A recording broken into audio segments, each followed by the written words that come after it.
어, 사람들이 그 말씀을 들을 때 의문을 많이 품는 게 하나 있습니다. 그게 뭐냐면 사람들이 아무리 믿음을 가져도 그렇지 철저히 회개를 해야 구원을 받는 거 아니냐 이렇게 생각하는 사람이 많아요. 그러니까 우리가 구원을 받는 데는 회개를 해야 된다. 근데 그 회개가 날마다 해야 된다는 거죠. 철저히. 그래야 구원을 받을 수 있다. 이렇게 말하는 분들도 있습니다. 또 어떤 사람이 이래요. 구원을 받으려면 믿음도 중요하지만 행위가 올바르야 된다. 그 올바른 행위가 따라가야 된다. 그런 말을 많이 합니다. 여러분은 어떻게 생각하십니까? 과연 이게 성경적입니까? 근데 저는 단언컨대 성경적이지가 않습니다. 이거는 우리의 생각이지. 구원은 우리의 행위와 아무 상관이 없는 겁니다.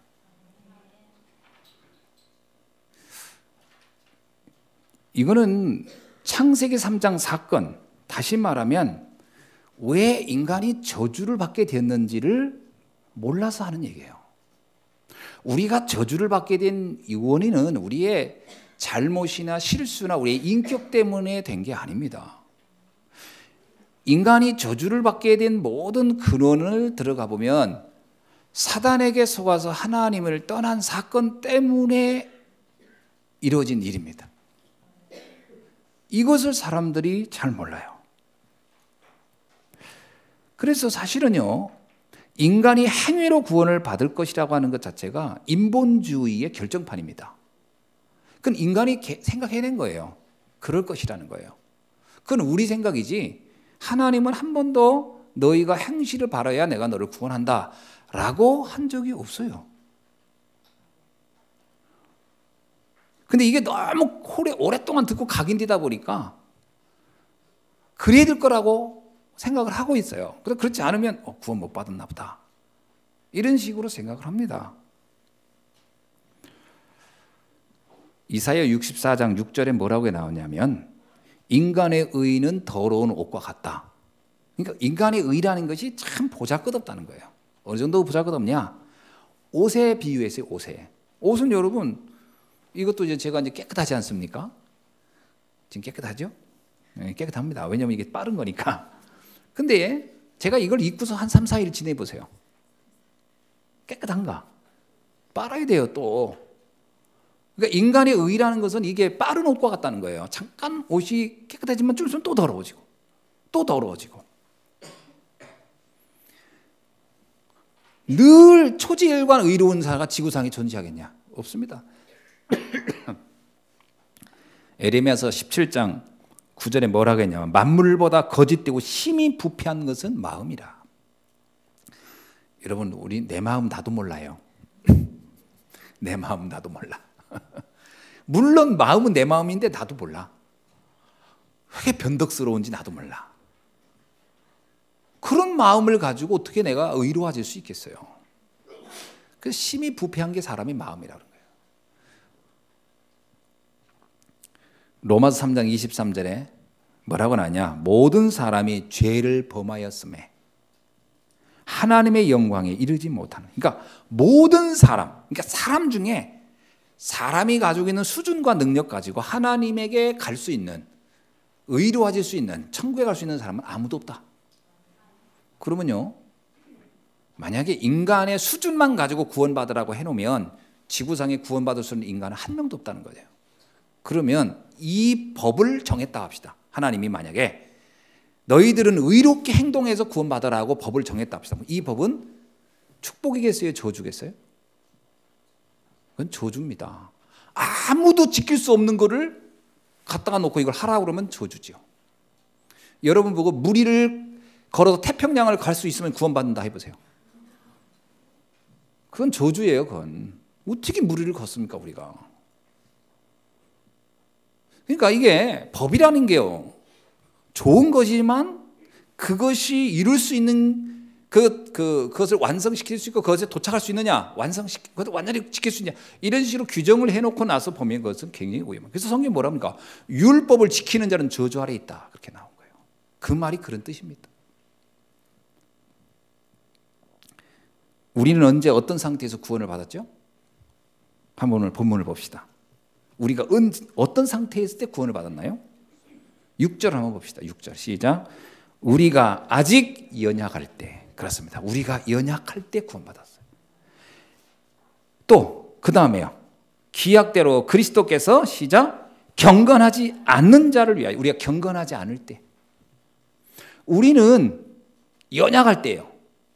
이렇게 변덕스럽고 저래 변덕스럽고 이럴 것 같으면서 지키지도 못하고 약속했다가 못하고. 그러니까 우리가요 원래 그 3일도 못 가서 약속 못 지키고, 이게 정상입니다. 그게 정상이지. 어떤 걸로 꼭 초질건지 인간이 몇십 년 지켰다, 그 정신 문제 있는 사람입니다. 상당히 영적 문제. 그거 어떻게 이렇게 사람이 이렇게 삽니까? 정상은 그렇게 못 사는 거예요. 그래서 계속 그 사람을 그렇게 할 수 있도록 주변에서 도와주잖아요. 여러분 자녀들이 어머님, 아버님 오늘부터 공부하겠습니다. 그러더니 얘가 10년 동안, 그건 굉장히 영적 문제가 심각한 애예요. 그런 사람이 어디 있냐고. 한 이틀 하다가 못하겠어. 그러면 옆에서 야 해야 된다. 또 그러면 또 해볼까 하고 또 하다가 또 안 돼. 또 해야 돼. 그러니까 매일 그냥 얘기하는 거지. 그게 정상이잖아요. 그게 정상입니까? 아니면 한번 하겠습니다 해놓고 10년간 아무 말할 게 없이 막 쫙 하니까 정상입니까? 내가 하루에 10시간씩 공부하겠습니다. 진짜 10시간씩 맨날 해. 그건 로봇이든지. 그건 정상일 수 없습니다. 그런 인간이 어디 있습니까? 우리가 연약할 때, 우리가 경건하지 않을 때.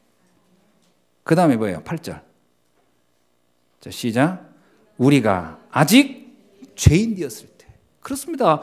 우리가 죄인 있을 때 그리스도께서 우리를 위하여 죽으심으로 하나님께서 우리에 대한 자기의 사랑을 확증하셨느니라. 우리가 죄인일 때 하나님의 은혜로 구원받은 거예요. 우리가 의인이 되었을 때 하나님, 너 정말 이제 구원받을 만한 수하구나. 네 인격이. 그래, 됐다. 구원. 이런 게 아니라니까. 우리는 그럴 수준이 될 수 없어요. 근데 우리는 자꾸 착각해요. 그래도 그렇지, 하나님은 우리 행위를 보고 구원할 거야. 행위를. 근데 이게 있습니다. 행위는 저 사람 절대 의인이 될 수 없는데 의인인 척하는 게 더 징그러워요. 그 사람이 더 음흉스럽고. 그 하나님 우리가 내 중심을 본다잉. 그게 왜 그렇게 해요? 속이지 마, 이 얘기예요. 좀 사실 진실해봐라, 이 얘기 아닙니까? 여러분, 우리가 하나님 앞에 저는 제 힘으로는 안 됩니다. 이럴 때 하나님의 은혜가 임하는 겁니다. 아, 왜 저 주님 필요 없어요. 왜냐? 저는 완벽하니까요. 저는 완전한 사람입니다. 제 잇몸 이대로 천국에 가보겠을 겁니다. 하나님 볼 땐 징그러울 거예요. 그러니까요, 우리가 죄인일 때 구원을 받은 거예요. 그럼 10절에 뭐라고 나와요? 시작.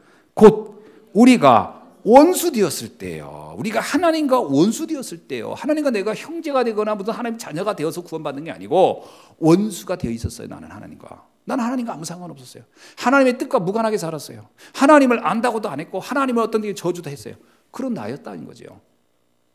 베드로가 막 예수님을 저주합니다. 그게요, 베드로의 연약함을 주님이 아시고 있어요. 그때 주님은 우리를 구원하셨다는 겁니다. 자, 그래서 에베소서 2장 8절에 뭐라고 나오죠?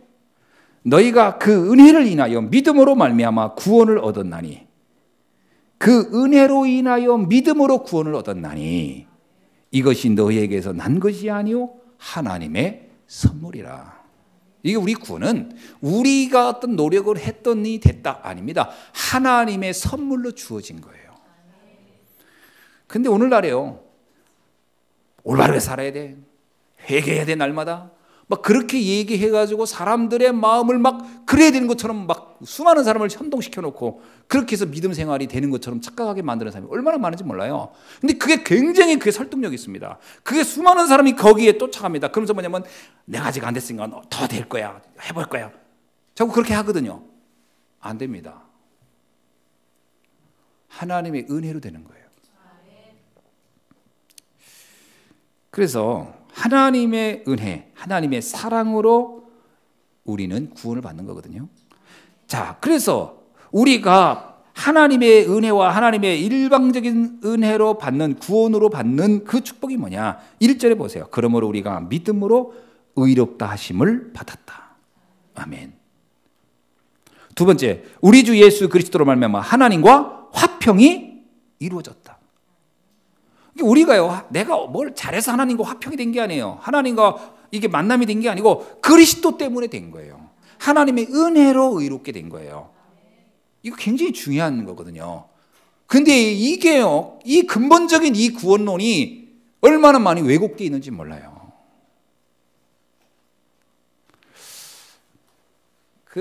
저는 원래 감리교에서 신학을 했습니다. 저희 집안도 감리교고 다. 저는 뭐 늘 감리교에서 자랐고 감리교에서 배웠고 감리교의 그 문화 속에 있었어요. 뭐 저는 신학도 감리교를 했고 대학원도 감리교 대학원을 갔었고요. 근데 제가요, 그러다 보니까 제 마음속에 뭐가 있냐면 감리교의 사상 중에 가장 핵심적인 게 뭐냐? 알미니안 사상입니다. 알미니안이라는 게 뭐냐면 하나님의 은혜와 인간의 행위가 만나야 된다는 거예요. 그게 알미니안 사상이 아주 핵심적인 겁니다.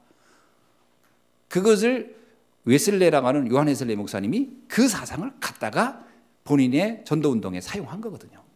그래서 알미니안 사상이 아주 중요한 얘기입니다. 하나님의 은혜와 인간의 행위. 전 그게 맞다고 생각했거든요.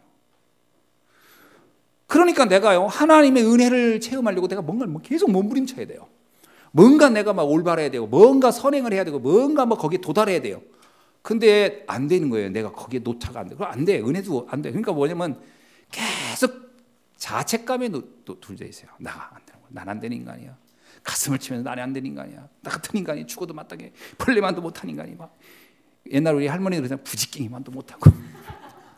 부지깽이가 뭔지 아십니까?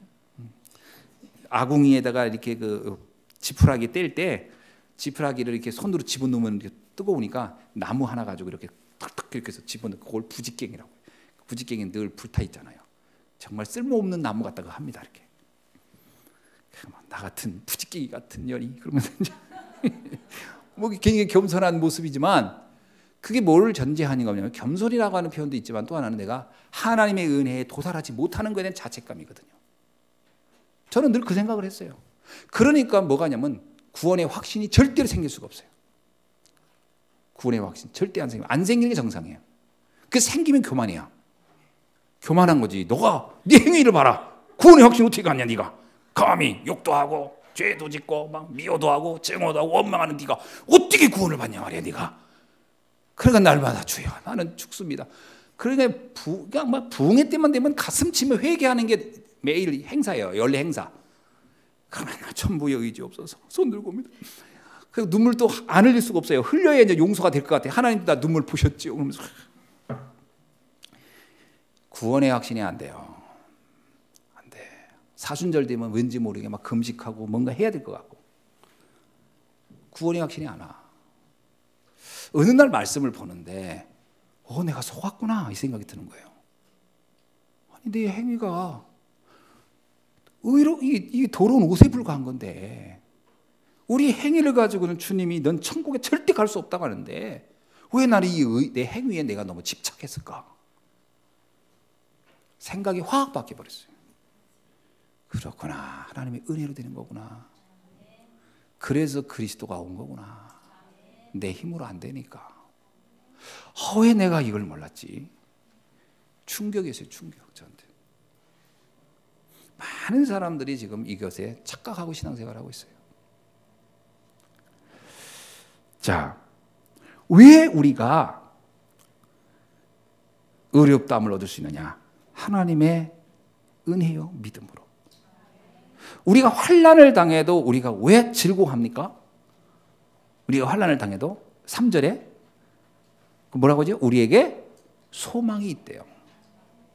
그 어떤 소망입니까? 하나님의 성령으로 말미암아 우리에게 부음받으신 그 은혜로 인하여. 그러니까 우리가 왜 환난을 어떤 경우 내 실수로 오는 환난도 있고요. 그냥 이유 없이 오는 환난도 있는데 내가 하나님 자녀가 맞다면 그 환난이 와도 두려워하지 말라는 거예요. 왜? 하나님이 성령으로 부음받은 그 은혜로 인하여 너의 삶은 되게끔 되어 있다. 그래서 제가요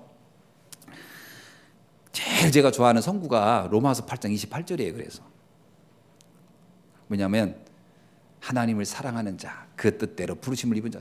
근데 내가 솔직히 하나님을 사랑한다고는 자신도 못해. 내가 하나님 사랑한다고 생각도 못해요. 일단 좀 이따 제가 설명드리겠습니다만 사실 우리는 하나님 사랑한다고 감히 말을 못합니다. 그냥 그 이유는 네가 나를 그냥 하나님이 나에게 너는 나를 사랑해라고 인정해 주는 것이지 내가 하나님 사랑한다는 말도 말이 안 맞는 얘기거든요. 근데 이은 맞아요. 그 뜻대로 부르심을 입은 너. 그러니까 나는 하나님이 불러주신 거예요. 그러면 모든 것이 합력하여 선하게 되느니라. 그 모든 것 속에는요. 좋은 것이든 나쁜 것이든 슬픈 것이든 괴로운 것이든 잘된 일이든 상관없어. 그 모든 것들이 합력하여 선하게 됩니다.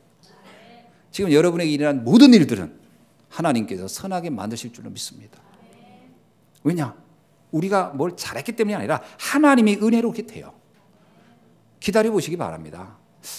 저는 그냥 정말 예수가 그리스도 믿는 지는데 뭐 되는 일이 없습니다 그러는데 그 안 되는 게 축복입니다. 지금 그 돼보세요. 착각한다니까. 내가 뭘 막 했더니 됐다고. 아닙니다. 그냥 은혜로 되게 돼 있어요. 그러면 어디에 집중해야 되죠? 하나님의 은혜와 사랑에 더 깊이 들어가기를 주 여러분 축원합니다. 내가 뭔가를 하려고 들어가지 마시고. 그래서 여러분 기도원 300문 용사 제가 얘기 안 했습니까? 네가 군대가 많아가지고 전쟁에 이긴 것처럼 될까 봐 난 너 인원을 계속 줄인다. 그래서 300명으로 만들었잖아요. 그리고 메뚜기 떼 같은 미디안의 연합군하고 싸웠는데 이기게 만들었잖아요. 그런데도 그때도 칼도 창도 안 들게 했어요. 항아리 들고 횃불 들고 그리고 나팔을 3개 무기 주고 이기게 했어요. 그러니까 이스라엘 백성이 이상한 거예요. 어떻게 항아리 들고 횃불 들고 나팔만 불고 이 전쟁에서 이길 수 있냔 말이에요. 그러니까 그때 하나님의 생각, 그래서 내가 했다고 하지 않더냐. 여러분이 뭘 해서 되는 게 아니고 하나님의 은혜로 데려올 줄로 믿습니다. 당연한 거예요. 그건. 뭐라고 하냐면 이 전쟁은 너의 전쟁이 아니라고 그러잖아요. 이 전쟁은 나의 전쟁이다. 내가 전쟁을 해주마 그러잖아요. 그러면 됐죠. 자, 하나님께서 우리를 사랑하신다고 하는데 그러면 어느 정도 사랑합니까? 과연 그 사랑이 어느 정도일까요? 어느 정도이길래 우리가 이 하나님의 사랑에 전적으로 나를 맡길 수 있을까요? 첫 번째입니다. 하나님께서 사람의 몸을 입고 이 땅에 오기까지 우리를 사랑했어요. 생각해 보세요. 물론 우리가 이렇게 깨끗하게 청소해놓고 뭐 이렇게 하면 우리가 사는 게 참 좋고 쾌적하고 그렇다고 하겠죠. 근데 천지를 창조하신 우주를 창조하신 하나님이 우리의 삶을 보면 우리의 삶이 그렇게 깨끗한 겁니까? 그래서 뭐라고 했냐면 이렇게 나와요. 그는 근본 하나님의 본체이시나 하나님과 동등됨을 취할 것으로 여기지 아니하시고 오히려 자기를 비어 무슨 형체를 가져? 종의 형체를 가져. 인간은 어떤 형태냐면요. 사단의 종이거든요. 사단의 종으로 살고 있습니다. 모든 인간이. 그러니까 주님이 뭐냐면 너희를 구원하기 위해서 내가 그 사단의 종과 같은 상태로 와서 그래서 예수님이요. 인간이 겪는 고통을 다 당한 거예요. 인간이 고통이 왜 왔냐면 마귀에게 잡혔기 때문에 고통이 왔거든요. 그 고통을 예수님 자신이 다 당한 거예요. 그 고통을 내가 당한다. 왜냐? 어느 정도 사랑했다는 얘기죠? 우리와 같은 상태로 와버린 거예요. 하나님이. 그러니까 우리의 수준이 높아서 온 게 아니고 우리가 이미 망할 수밖에 없는 걸 아시고 그 상태로 오신 거예요. 그게 하나님이 우리를 사랑하신 사랑의 깊이입니다. 하나님이 이렇게 사랑했구나 우리를. 왜 오셨죠? 오신 이유가 딱 있어요. 요한일서 3장 8절 하나님의 아들이 나타나신 것은 마귀의 일을 멸하려 하심이니라. 모든 사람이요 죄를 범한 이후에 성경에 보면 내가 죄를 범한 이후에 마귀에게 속해 있다 그랬거든요. 그러니까 인간이 마귀에게 잡히는 거예요. 그걸 인간의 힘으로 절대 해결할 수 없는 걸 아시고 하나님이 친히 인간의 몸을 입고 우리에게 오신 게 그게 하나님의 사랑의 가장 대표적인 거예요. 그래서 우리가 성탄절이 그렇게 우리에게 감사한 날인 거죠. 하나님이 우리의 인간의 역사 속에 오신 날이구나. 이 지구상의 그 어떤 영웅도 사단의 권세를 이길 능력을 가진 인간은 하나도 없어요. 그래서 하나님이 친히 인간의 몸을 입고 오시게 됐던 거죠. 두 번째, 하나님은 우리를 어떻게 사랑했습니까? 십자가에서 죽기까지 우리를 사랑했어요. 이게 두 번째 사랑입니다. 우리를 얼마나 사랑했냐면 당신이 친히 우리를 위해 대신 죽어버린 거예요. 이게 하나님의 사랑의 내용이에요. 근데 우리가 죽어달라고 한 적도 없고 우리가 부담스럽게 뭐 이런 사랑까지 해줄 필요가 있겠습니까? 뭐 괜히 부담스럽잖아요. 나를 위해 죽었다니까. 처음에 그 얘기하는데 처음에 일단 이해가 안 되고 나중에 조금 이해되니까 굳이 이렇게까지 하실 필요가 있을까? 뭐 이런 생각 드는데 일단 우리를 죽으신 거예요. 그게 하나님의 우리에 대한 사랑이라 그랬어요. 근데 왜 그렇게 했을까요? 주께서 죽지 않으면, 우리의 죄를 대신 해결하지 않으면 우리에게 온 저주와 재앙을 우리가 해결할 힘이 없기 때문에 우리는 그 저주 속에 빠져 죽어야 돼요. 주님이 그 저주와 재앙을 한 번에 영원히 가져가 버렸다는 거예요. 히브리서 말하잖아요. 단번에 영원히 그 죄를 사멸하였느니라. 끝낸 거예요. 그래서 주님은 십자가에서 죽기까지 우리를 사랑하신 거죠. 자,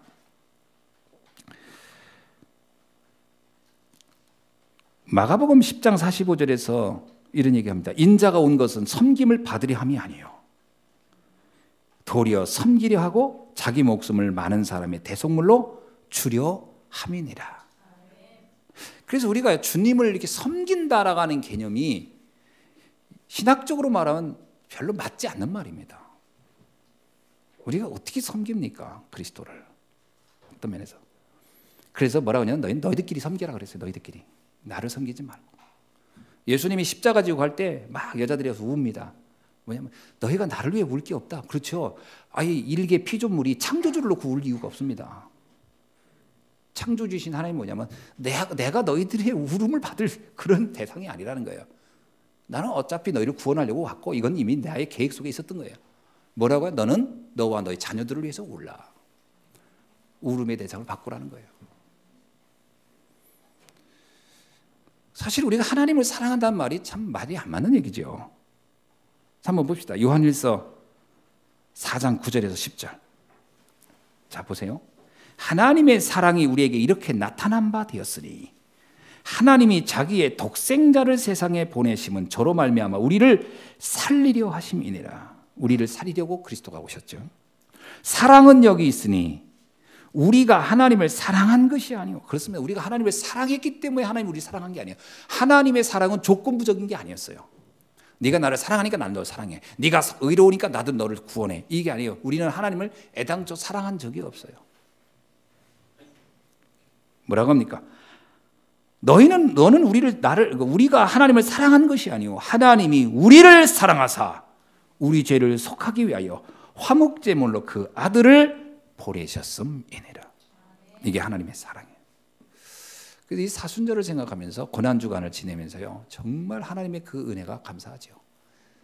야, 나같이 구원받을 수 없는 인간이 하나님의 은혜가 아니고선 절대로 내 인생이 참 행복을 누릴 수 없는 내가 그리스도의 은혜로 말미암아 구원을 얻은 거니까요. 그래서 십자가를 생각하면 할수록 참 감사하죠. 내 인생의 모든 저주와 재앙이 끝났구나. 그러니까 여러분이 정말 이제는 하나님의 사랑을 누리는 것이 최고의 믿음 생활인 줄 믿습니다. 그게 다예요. 사실은 우리가 주를 위해서 뭘 한다가 아닙니다. 그냥 받은 은혜와 사랑이 너무 감사해서 하는 표현들이겠죠. 근데 내가 뭘 한다라는 말도 어폐가 안 맞는. 여러분, 그래서 다윗이 그러잖아요. 헌신을 하고도 뭐라 합니까? 내게 헌신할 믿음을 주시니 감사합니다. 내가 헌신한 것도 내가 한 게 아니야. 하나님이 은혜 주셔서 한 거지. 우리가 주를 위해서 할 수 있는 것은 우리 자신의 의지 속엔 그렇게 돼 있지 않습니다. 주께서 나를 사랑하시고 은혜 주신 것을. 그래서 우리가 하나님의 사랑을 그냥 누리면 돼요. 이것을 이상하게 미안해하고 이럴 필요가 전혀 없습니다. 근데 하나님이 우리를 그렇게 우리가 사랑 속에 있기를 원해요. 왜냐? 그렇지 않으면 우리는 살아날 길이 없기 때문에. 아마 우리 그 노집사님 같은 경우는 지금 최영임 사람도 문정이나 시원이 보면 그냥 그 우리 표현이잖아. 눈에 넣어도 아깝지 않다. 아프지 않겠다 그러죠. 실제 눈에 넣어봐야 아프지. 그러나 이제 넣을 수도 없지만 이제 그렇게 좋아하잖아요. 근데 저 아이가 우리한테 뭘 했습니까? 제 문정이나 시원이가 하는 일은 내가 볼 때는 가끔 아무데나 응가도 하고 보채고 울고 아무거나 사달라고 하고 먹고 싶은 거 사달라. 그게 걔들의 일이에요. 그건 그 아이가 어떤 행위를 굉장히 아주 인격적으로 했기 때문에 내가 사랑하는 게 아닙니다. 그냥 사랑하는 거예요. 걔들은 난리를 쳐도 난 사랑하는 거예요. 그렇죠? 어떤 조건이 있습니까? 그럼 그 부모는 의부동마든가 이상한 부모예요. 조건이 없는 겁니다. 그냥 사랑하는 겁니다. 그 아이는 그 사랑을 그냥 누리면 되는 거예요, 쟤는.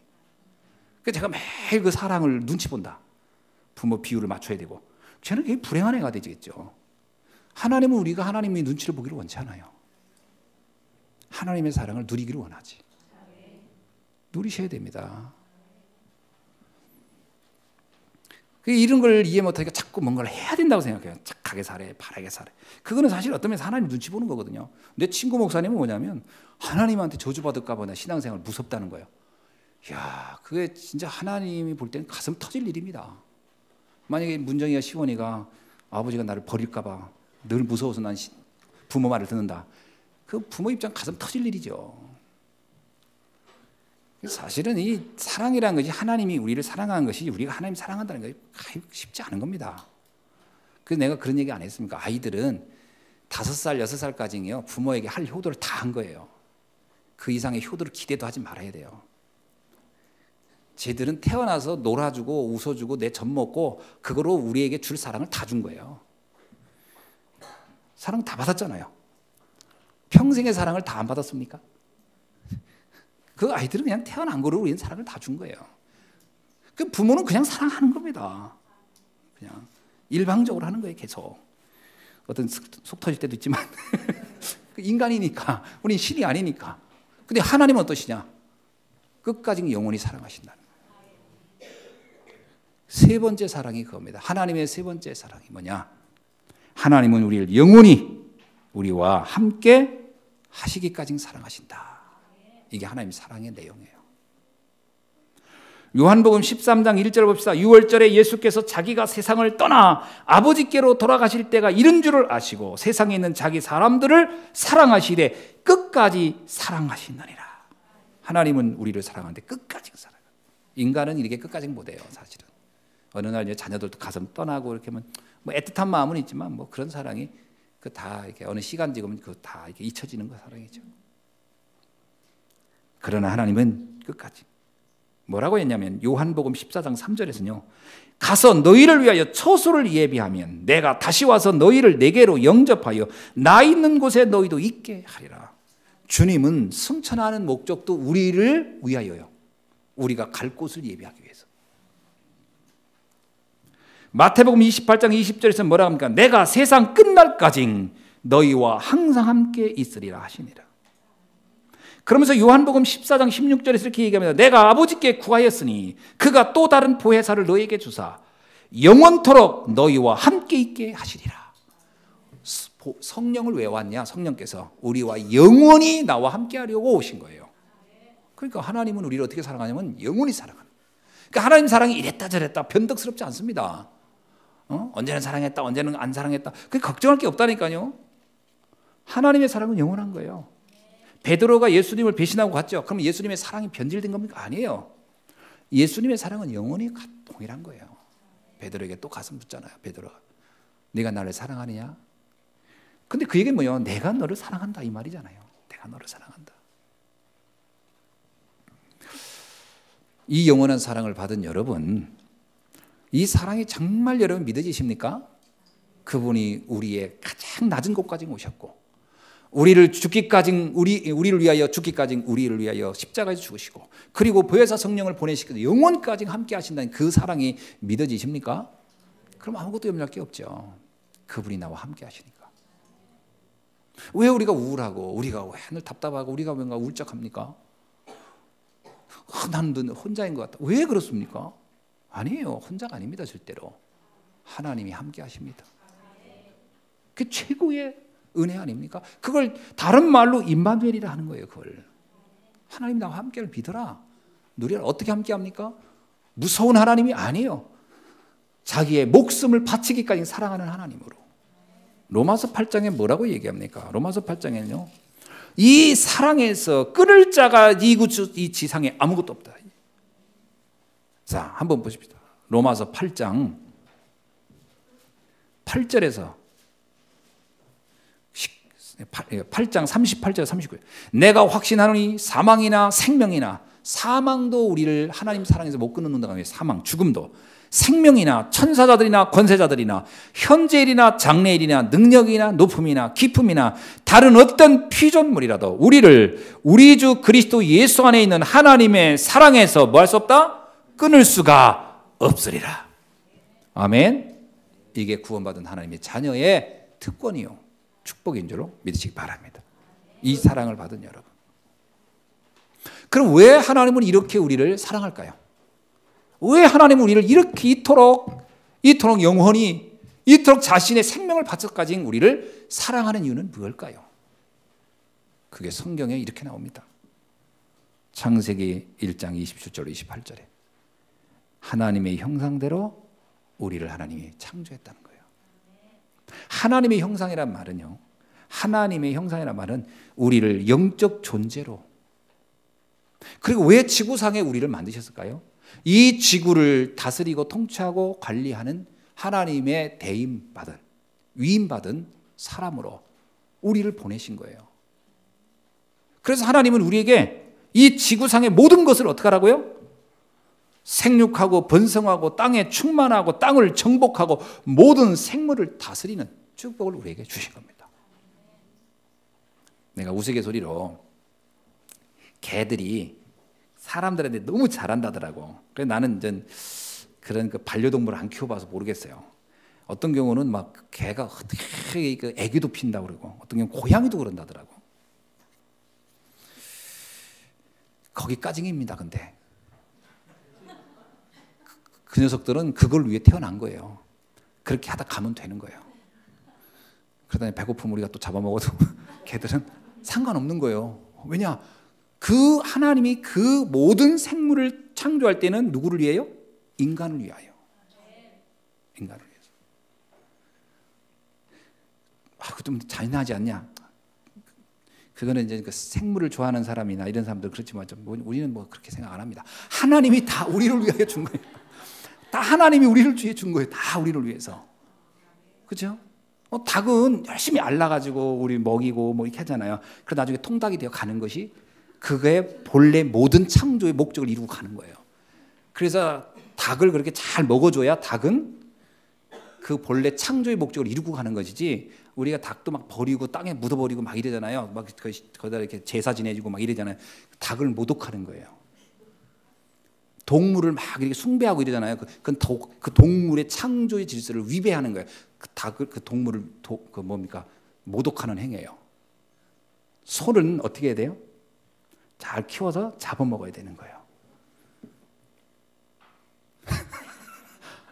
아니 뭐 소고기 하나도 안 먹는 사람들 표정이 그래요. 그게 인간을 위해서 하나님이 이 땅에 모든 것을 인간을 위해 창조했다는 거예요. 그럼 하나님이 이 지구의 모든 것을 인간을 위하여, 그만큼 하나님은 우리를 가장 존엄하고 가장 귀한 존재로 우리를 창조했고 우리에게 그 모든 축복을 위임한 거예요. 믿어지십니까? 제가 이번에 이제 그 설악산 가가지고 이렇게 이제 목사님들하고 같이 이제 그 비가 와가지고 등반을 다 못하고 이제 중간에 내려와서 이제 샤워하고 목욕하고 그러고 가는데, 가다 보니까 그 물안개가, 비가 오니까 물안개가 쫙 낀게 근사하더라고. 그리고 이 뭐죠? 길 옆에 이 벚나무 꽃이 다 폈는데 떨어지지가 않아. 아직은 이게 막 폈을 때라. 그런데 가랑비가 쫙 내리고 물안개가 산 등선이 쫙 깔리고 진짜 막 동양화 같잖아. 가는데 이렇게 가다 보니까 어떤 아줌마 3명이 가다가요, 산을 향해서 막 이러는 거예요. 산을 향해서. 우리는 산을 향해서 있길래 사진 찍는 줄 알았거든. 야, 이거 비 맞아가면서 사진을 찍네. 그랬는데 그게 아니야. 3명이 서가지고 막. 그거는 산에 대한 모독입니다. 그 산은 우리를 위한 것이지 우리가 산을 위해 있는 게 아니에요. 이런 창조 원리를 사람들이 이해를 못하는 거예요. 그러니까 인간이 재앙에 올 수밖에 없어요. 여러분, 인간에게 어느 날부터 고통과 재앙이 밀려오기 시작했습니다. 왜 그러냐? 창세기 3장 사건으로 하나님을 떠났어요. 이런 엄청난 축복을 다 버려버렸어요. 다 의미가 없다고. 그리고 누구를 주장했냐? 마귀를 따라가기 시작한 거예요. 사단의 속임수로 인간은 하나님을 떠나게 되었고, 이제 마귀의 종이 됐습니다. 근데 이게 죄 중에 죄예요. 이게 원죄입니다. 모든 재앙의 출발이 이 원죄예요. 여러분, 우리가 회개를 한다고 할 때 무슨 회개죠? 회개라는 얘기는 가던 길을 돌아선다는 의미입니다. 어떤 회개냐면, 회개 중의 회개는 내가 하나님을 저버리고 가던 내 인생길에서 하나님께 내 인생을 돌이킨 게 회개입니다. 그러면 영접을 하고 하나님 자녀가 됐다. 그 사람은 최고의 회개를 한 거예요. 근데 사람들은 거의 회개를 어디다가 두고 있냐면, 포인트를 하나님께 돌아선 것에 대한 중요성을 두지 않고요, 행위, 도덕적인, 윤리적인 것의 잘못을 반성하는 것으로. 여러분, 그거는 크게 중요하지 않습니다, 사실은.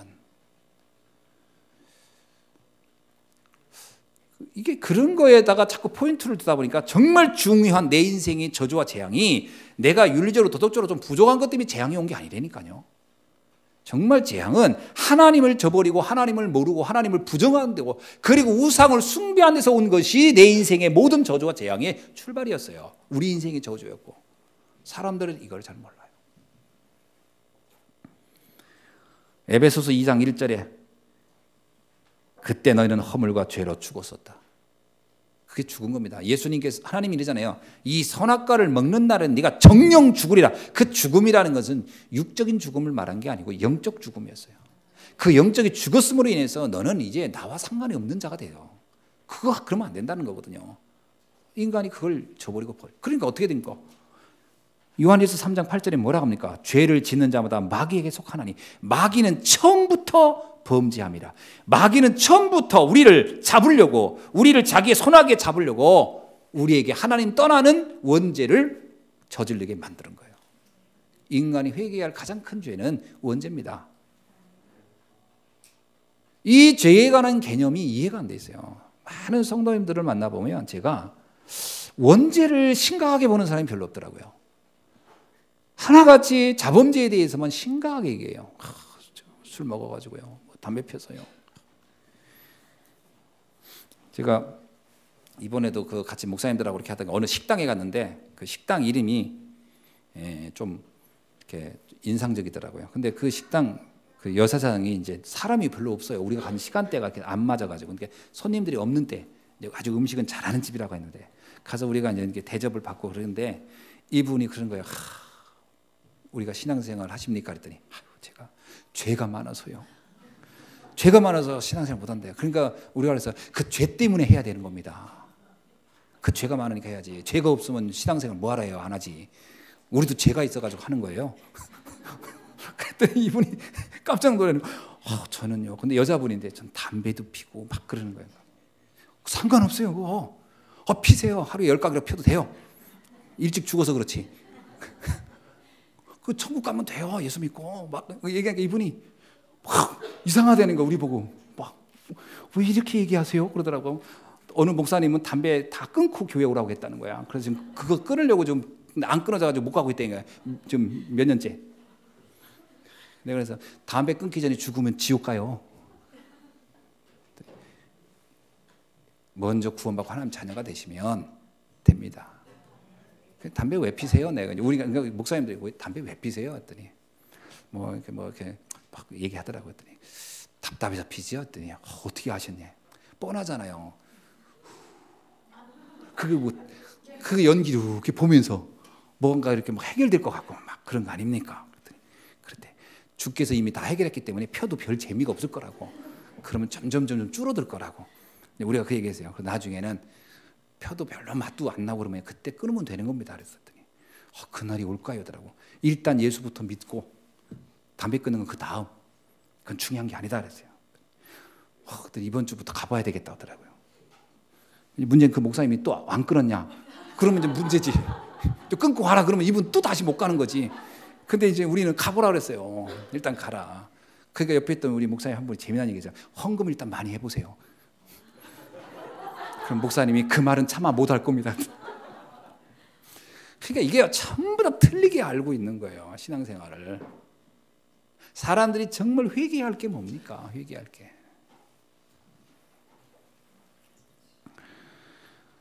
죄로 말미암아 인간의 삶을 송두리째 붙잡고 있는 사단. 그 사단이 우리를 붙잡고 있는 죄의 통로는 자범죄가 아닙니다. 원죄였지. 하나님을 떠나니까요, 사단은 마음대로 우리를 부리는 거예요. 우리가 좀 실수했기 때문에 사단이 우리를 마음대로 부리는 게 아닙니다. 우리를 지켜줄 보호자가 없기 때문에 사단이 우리를 아주 농락하고 있는 거거든요. 빨리 죽게 돌아오면 사단은 우리를 더 이상 공격할 수가 없는 거죠. 그 당연한 이치 아닙니까? 원리적으로 봐도. 그런데 사람들이 이걸 이해를 못하고 자꾸 이 자범죄에 가요. 그리고 자범죄는요, 진짜 내가 하나님 만나 행복해지기 시작하잖아요. 그러면 죄를 안 짓게 돼 있어요. 뭐 진다 안 진다 이런 것도 별로 의미가 없지만 본인들이 괴로워하니까 내가 하는 얘기인데 없어집니다. 점점 없어져요. 그거. 왜냐? 그 자범죄가요, 하나님 떠나서 오는 그 영적 근본 문제에서 해결이 안 돼서 답답해서 하는 행동이 되기 때문에 서서히 그런 것들이 없어집니다. 먼저 이 은혜부터 받는 은혜가 있기를 주님을 축원합니다. 뭐라고 얘기하냐면요, 인간의 삶은 로마서 3장 16절로 17절에 보니까 파멸과 고생이 그 길에 있어 평강의 길을 알지 못하고 산다. 이게 하나님 떠나 있는 인생이에요. 그러니까 하나님이 볼 때 하나님이 어마어마한 사랑을 받고 하나님의 형상대로 창조된 인간이 완전히 사단에게 잡혀 있어요. 그런데 이것을 인간이 스스로 해결할 수가 없어요. 그래서 하나님께서도 우리와 의논을 하지 않아요. 의논을 할 대상도 안 되고 우리가. 그래서 하나님께서는 우리와 의논하지 아니하시고 어떻게 해요? 우리가 아직 죄인 되었을 때에, 우리가 하나님과 원수 되었을 때 주께서 친히 오셔서 우리의 모든 죄와 저주를 해결하셨다. 주님이 이 땅에 오셔서 하신 축복이 세 가지입니다. 사단으로부터 우리를 해방시켰고요, 모든 죄로부터 우리를 자유케 했고요, 그리고 하나님을 만나는 길을 여셨습니다.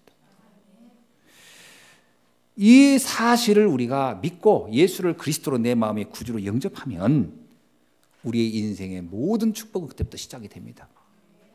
정말 인생의 모든 저주와 재앙은 그때 끝나는 거거든요. 자, 이런 복음을 알면 알수록 우리가 깨달아지는 것이 몇 가지가 있어요. 그게 뭐냐? 이 시대 속에 흐르는 복음의 중요성을 깨닫게 돼요. 사람이 진짜 복음을 깊이 깨달아지면 시대가 보여요. 야, 이 시대 이 복음 하나 없어서 이렇게 되는구나, 이 세상이. 여러분, 바울이라는 사람이 복음을 알았을 때 그가요, 바울은 아마 내가 보기에는, 이거 내 상상인데, 바울은 글도 잘 썼잖아요. 또 많이 공부했고 많이 똑똑한 사람이고요, 또 굉장히 그 성공과 이런 것들이 보장된 사람이에요. 그 사람이 만약에 자기 개인적인 우울증, 우울함 이것 때문에 복음을 깨달았다, 그리고 그것에서 그리스도가 내 이 우울한 걸 해결했구나, 그랬으면 아마 바울은 작가로 나갔을 거예요. 작가로 글 쓰는 사람, 복음을 어떻게 설명하는 쪽으로. 그런데요, 바울이 전도자가 돼가지고서 누가 시킨 것도 아니에요. 로마를 향해 갑니다. 처음부터 난 로마로 가리라 그래요. 난 가이사 앞에 서야 될 것이다. 다시 말하면 시대를 바꿀 수 있는 길로 난 간다요. 어떻게 그런 생각했을까? 이유가 뭐예요? 바울이 깨달은 게 있어요. 뭐냐면 지금 이 땅에 이루어지고 있는 모든 재앙이 이게 어제 오늘 일어난 게 아니었구나. 이건 창세기 3장부터 창세기 6장부터 창세기 11장부터 문화를 타고 인간의 모든 사상과 생각을 타고 역사를 타고 이렇게 끊임없이 권력자를 타고 흘러와서 수많은 사람을 무너뜨리고 있구나. 복음이 이것의 답인데 이거를 뒤집어야 되겠다. 시대를 본 거예요, 바울이. 그래서 나는 로마로 간다. 여러분, 복음이 딱 깨달아져 시대가 이해 보여줘야 돼요. 이게 잘못하면 성도님들이요, 복음을 어떻게 하면 내 개인 문제 해결로 복음을 이해하는 경우가 너무 많아요. 예를 들면 아팠다가 예수님 알고 나아서 그러면 그게 다인 줄 알아요. 아닙니다. 하나님이 이러잖아요. 하나님이 세상을 이처럼 사랑하사요. 세상을. 독생자를 보내셨으니 이는 누구든지 저를 믿는 자는 멸망치 않고 영생을 얻게 하려 하심이니라. 하나님의 인류에 대한 구원의 역사는 인류의 역사, 창세기 3장 문제로부터 해서 주님이 다시 올 때까지의 역사를 관통하고 있는 그리스도입니다. 그게 우리가 보여야 돼요. 루터가 시골의 한 조그만 교회의 신부였어요. 근데 그는 처음에 그 로마 카톨릭이 하고 있는 그 행위가 마음에 안 들었어요. 그 면죄부 팔고 그래가지고 베드로 대성당 지으면서 돈이 부족하니까 그 자금을 마련할 목적으로 너희들이 헌금하면 죄가 사해진다 이러면서 돈 막 걷어가고 이런 건데, 루터는 처음엔 그 수준으로 봤어요. 그래서 그가 성경을 읽다가 아니다, 우리가 구원 얻는 건 돈 내서 되는 게 아니고 믿음으로 되는 거 아니냐, 의인은 믿음으로 말미암아 살리라. 그리고 처음엔 그걸 외쳤습니다. 그래가지고 처음에는 루터가요 단순한 시작을 했어요. 뭐냐면 구원에 관한 부분을 지적을 했어요. 근데 로마 카톨릭에서 나오는 반응이 예사롭지가 않았던 거예요. 이게 막 조직적으로 오기 시작한 거예요. 너무나 광범위하게. 루터가 그때 눈을 뜬 거예요. 아, 이건 시대의 문제구나. 이거는 내가 그냥 의인은 믿음으로 살리라 한마디 외쳐서 될 게 아니구나. 이거는 완전히 정치, 경제 모든 분야를 다 잡고 있으며 전 세계를 완전 암흑기로 붙잡고 있구나. 이거 뒤집어야 되겠다. 그래서 95개 방방문을 잘 써서 붙여버린 거예요. 근데 그때만 해도 이렇게 커질 줄 몰랐죠. 루터가 무슨 생각이냐면 성경을 써서 배포해버려야 되겠다. 사람들이 성경을 읽으면 다 일어나겠구나. 이게요, 뭘 봤죠? 루터가 시대를 본 거예요. 그 시대의 흐름을. 우리가 복음을 이해하면 시대를 보는 눈이 있어야 됩니다. 이 시대에 우리가 뭘 해야 되지?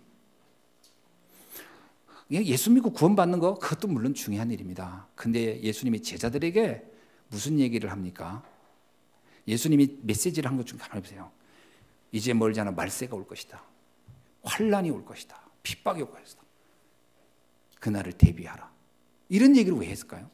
예수님이 제자들에게 갈릴리 출신들, 아무것도 가진 것도 없고 힘도 없는 그들에게 너희는 땅끝까지 가야 한다. 모든 민족에게 가야 한다. 무엇을 염두에 둔 메시지일까요? 시대를 놓고 한 얘기예요. 시대를 놓고. 여러분, 지금 주님은 우리에게 이 시대를 놓고 말씀하고 있는 줄 믿습니다. 전 세계 교회 보세요. 복음 없습니다. 정확히 말하면. 복음, 율법 다 섞여 있고요. 종교적으로 돼 있고. 아까 앞에서 서론에서 얘기했지만 거의 오직 예수로 된다? 별로 믿지 않습니다. 예수님이 죄와 사단과 사망과 지옥의 권세를 해결하고 이 땅의 모든 저주와 재앙을 없앤다, 이런 거 별로 안 믿습니다. 그냥 예수 믿고 그냥 나 혼자 좋으면 돼. 내 하나 경제 어려우면 예수 믿고 경제 하나 풀리면 돼. 이런 수준의 신앙이 굉장히 기복화되어 있어요. 그런데 전 세계 지금 모슬렘과 또 다른 모든 우상 조직은 광범위하게 세상을 지금 어둠으로 덮고 있습니다. 쫙. 모슬렘이 커가는 세력 보세요. 교회는 뭐 하고 있냐면요, 맨날 싸움만 하고 있어요. 자리 다툼이나 하고 있고. 안타깝죠. 보입니까? 시대의 재앙이 보입니까, 여러분 눈에? 주님이 우리에게 뭘 외치고 있는지 보입니까?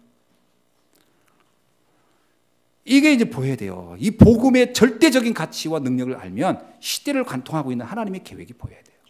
세상을 살려야 됩니다.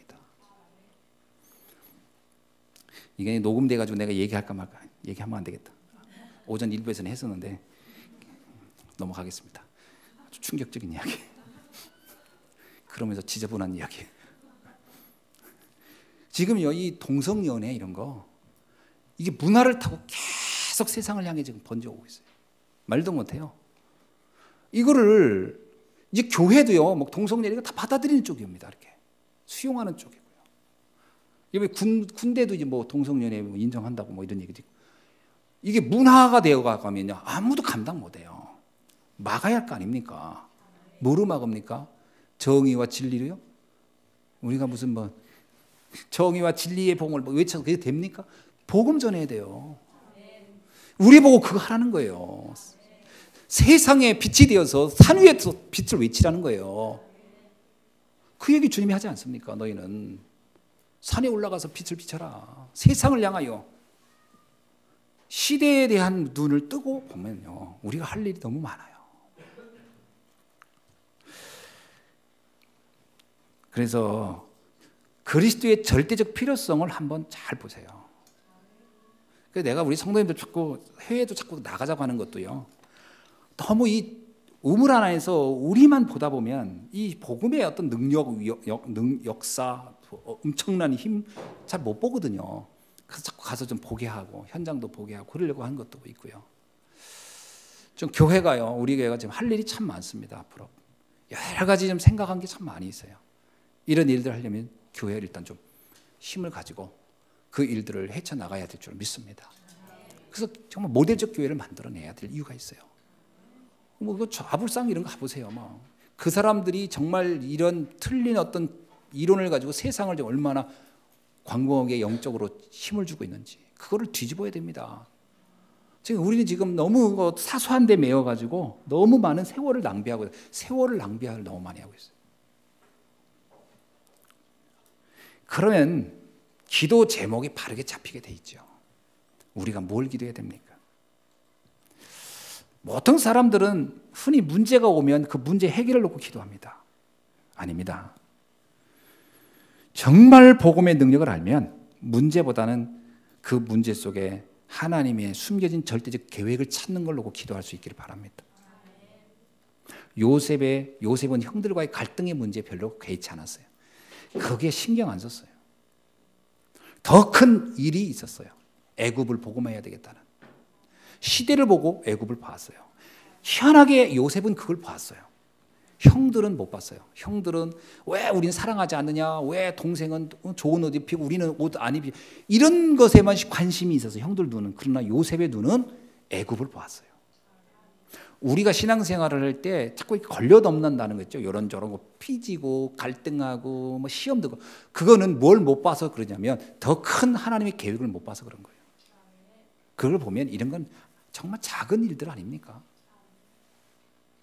뭐 암 걸린 사람한테 뭐 콧물 흘리니 뭐 감기 걸리니 이런 얘기 할 필요가 없어요. 그 사람은 좀 더 큰 문제가 나오는데 그게 뭐 그 눈에 들어오겠습니까? 나쁜 예화를 들어서 이상한데 정말 큰 위대한 계획을 보면 작은 것은 다 넘어가는 거죠. 거기서 기도 제목을 찾는. 그래서 예수님 뭐라고 합니까? 너는 무엇을 먹고 무엇을 마시고 무엇을 입을까? 그거 놓고 기도하지 말라. 지금 그게 기도할 때가 아니다.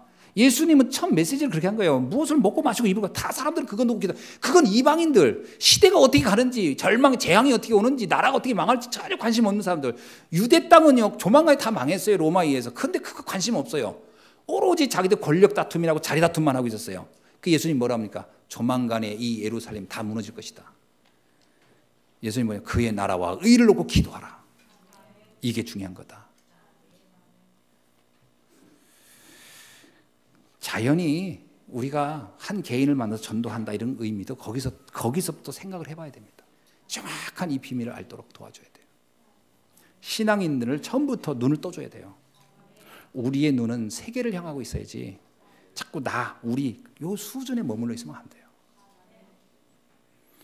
하나님은 현장에 모든 걸 준비하고 우리를 지금 부르신 줄 믿습니다.